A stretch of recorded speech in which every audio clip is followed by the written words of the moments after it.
માં સતત બીજા દિવસે મેઘમહેર છે। ભારે વરસાદને પગલે પાણી ભરાવાની સમસ્યા સર્જાઈ છે। ખાનગી હોસ્પિટલમાં વરસાદી પાણી ભરાયા છે। હોસ્પિટલ કેમ્પસમાં પાણી ભરાતા લોકોને હાલાકી પડી રહી છે। વરસાદી પાણીનો નિકાલ ન થતાં સ્થિતિ હવે કફોડી બની રહી છે। તો અત્યારે જો હોસ્પિટલના કેમ્પસમાં જે પાણી ભરાયા છે તે ખરેખર દર્દીઓ માટે અને દર્દીઓના સગાઓ માટે માથાનો દુખાવો સાબિત થયા છે। એ સ્થિતિ એટલી હદે કથળેલી છે કે હોસ્પિટલ સુધી પાણી ભરાય છે તો પછી આ સ્થિતિમાં ઇમરજન્સી આવે તો પણ વાંધો પડે તે પ્રકારે સુરતમાં અત્યારે દ્રશ્યો જોવા મળી રહ્યા છે। નીચાણવાળા વિસ્તારોમાં સતત પાણી છે, લોકોની પરેશાનીમાં સતત વધારો થઈ રહ્યો છે અને હજુ તો આ પહેલો વરસાદ છે। આખું ચોમાસું બાકી છે। ત્યાં લોકો એ કહી રહ્યા છે કે જો પ્રથમ વરસાદમાં સ્થિતિ હોય તો પછી આવનારા સમયમાં વધુ કફોડી સ્થિતિ શહેરની સર્જાઈ શકે છે।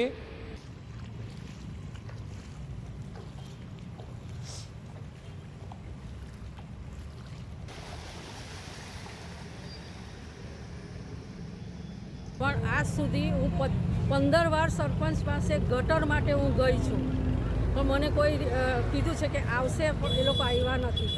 ને બીજી વાત, મેં એમને કીધું કે હું એક જ વરસાદમાં મારે ત્યાં બંને બારણા સુધી પાણી આવી ગયા, મારે હવે શું કરવું? આ વિકાસ નહીં કહેવાય। તમે કરો, રોડ બનાવો પહેલાં તો તમારે પ્લાનિંગ કરવાનું કે આ મેઇન પહેલાંનો એરિયા છે,